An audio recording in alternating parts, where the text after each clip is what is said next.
सभी को सेव करने की बात कह रहे हैं या सभी को एक रहने की बात कह रहे हैं, लेकिन इसको लेकर जो इंडी गठबंधन है वो अनसेफ महसूस कर रहा है, क्योंकि लग रहा है इंडी गठबंधन को कहीं ऐसा ना हो इस बयान के बाद सब कुछ बदल जाए उनके लिए इन चुनावों में। क्यों, आपको हम समझाते हैं। देखिए, पीएम मोदी ने, आपको हमने सुनवाया भी, क्या कहा था, देश को जोड़ने वाली बात की थी। ऐसा नहीं था कि किसी धर्म संप्रदाय या जाति को लेकर स्पेसिफिकली कहा हो, सभी को एक रहने की बात की थी। इस नारे ने पूरे विपक्ष की टेंशन यहाँ पर बढ़ा दी। उनके कहीं ना कहीं टेंशन इसलिए बढ़ गई कि उनको लगा कि जनता जुड़ रही है इससे। पूरा विपक्ष नारे की काट खोजने में यहाँ लगा रहा, और यही पूरे चुनावों में देखने को मिला है। नारे के आधे हिस्से को, जो हम आपको पहले भी बता रहे थे कि सिर्फ आधे हिस्से को यहाँ पर चुनावी हथियार बनाने की कोशिश की गई, अलग नैरेटिव यहाँ पर सेट करने की कोशिश की गई। काट निकालने में यह भी हुआ कि कई नेताओं की जुबान फिसल गई और अलग तरह की बदजुबानी भी सामने आई।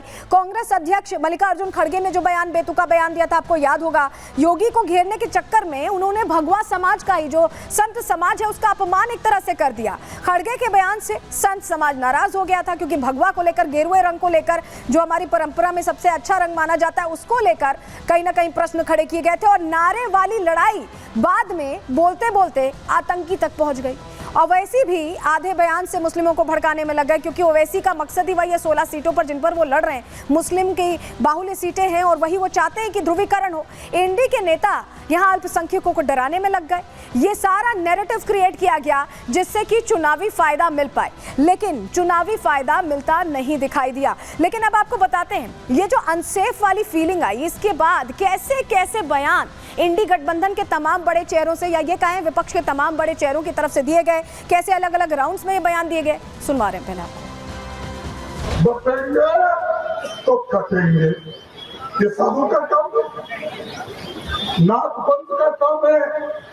अगर ये काम कोई टेररिस्ट बोल सकता है, आप नहीं बोल सकते। तो आप सब संसार छोड़ के क्या बोलते, गेरुआ कपड़ा डाले, साधु संत बनने के लिए डाले। सुनो सुनो, अभी टाइम कितना है? हाँ, 15 मिनट है अभी। Very sorry, very sorry. 9:45, देखो 9:45, 9:45 कैंपेनिंग का टाइम 10 बजे, अभी 15 मिनट बाकी है।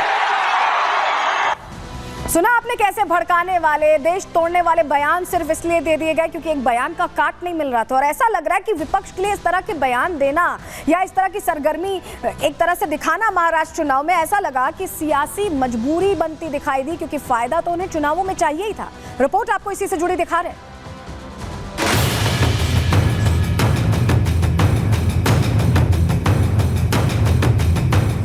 मोहब्बत की दुकान, जहरीला सामान,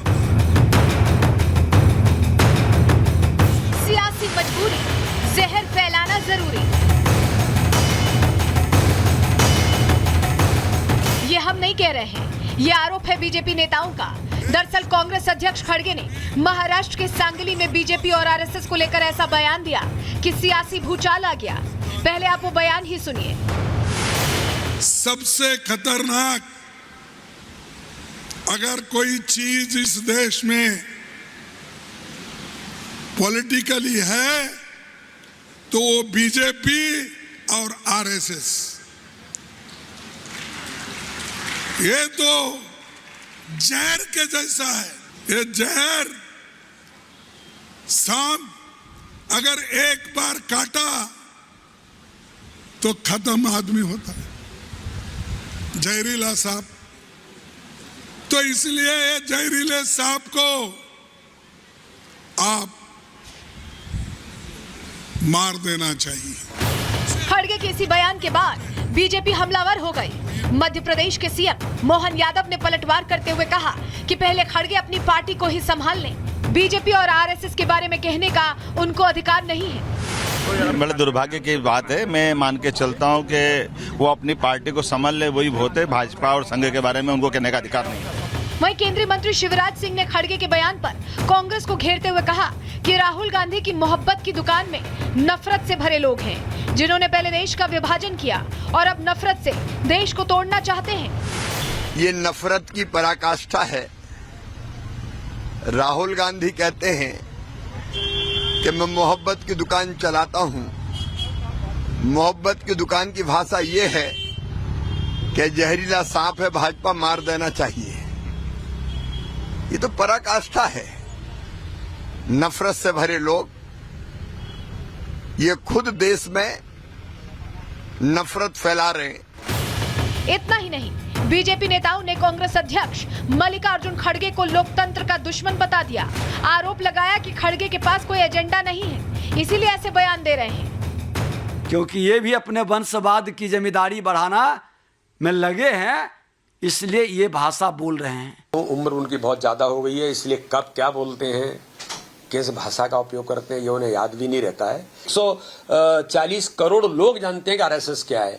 अब वो खड़गे जी की क्या स्थिति है, मुझे लगता है कि दुर्भाग्य है कि वो लगातार इस प्रकार की भाषा का उपयोग करते हैं। कांग्रेस पार्टी की जमीन में पूरी तरह से बोने लायक कुछ रह नहीं गया है, तो इसलिए जो है वो सांप, छछूंदर, घोड़ा, बैल, भैंस, पता नहीं क्या क्या कहते घूम रहे हैं।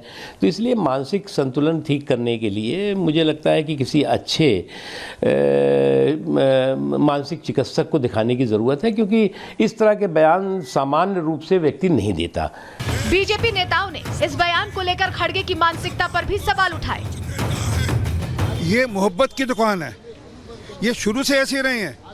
इंदिरा गांधी भी विपक्ष को कुचलने की बात करती थी, खड़गे साहब भी कुचलने की, मारने की बात कर रहे हैं। अगर पक्ष या विपक्ष आपस में राजनीति कर सकते हैं, बहस कर सकते हैं, ये मारने की, कुचलने की बात कब से होने लगी और किस प्रकार की भाषा इस्तेमाल कर रहे हैं? यही इनकी मानसिकता है। जनता ने जिन्हें चुना है तीसरी बार, उन्हें पॉइजनस स्नेक कहना और मारने की बात करना, मतलब हिंसा भड़काना चुनाव में, ये वही लोग हैं जो जनता को भी नहीं बख्शते, जनता को भी राक्षस कहते हैं। ये वो लोग हैं जिनके लिए एक रहेंगे, सेफ रहेंगे सांप्रदायिक नारा है, पर मार देने की बात करना, वोट जिहाद की बात करना, सनातन समाप्ति की बात करना, हिंदू धर्म को और धोखा बोलना और रामचरितमानस को पोटेशियम साइनाइड बोलना, ये सारी बातें सेकुलर हैं। हालांकि कांग्रेस नेता हुसैन दलवाई खड़गे के बयान को सही बताने में लगे हैं। खड़गे साहब का कहना बिल्कुल बराबर है। इस देश में हिंदू मुसलमान दरार पैदा करने का, हर दफा द्वेष फैलाने का काम, क्रिश्चियनों के खिलाफ बोलने का, दलितों के खिलाफ बोलने का, ये हमेशा वो करते रहे हैं और मेरे ख्याल से खड़गे साहब ने बहुत अच्छी लाइन ली है। खड़गे के बयान से साफ है कि राजनीतिक वार पलटवार का दौर अभी जारी रहने वाला है, लेकिन इस सियासी जंग में कौन जीतेगा ये तो समय ही बताएगा। Bureau report, Republic Bharat.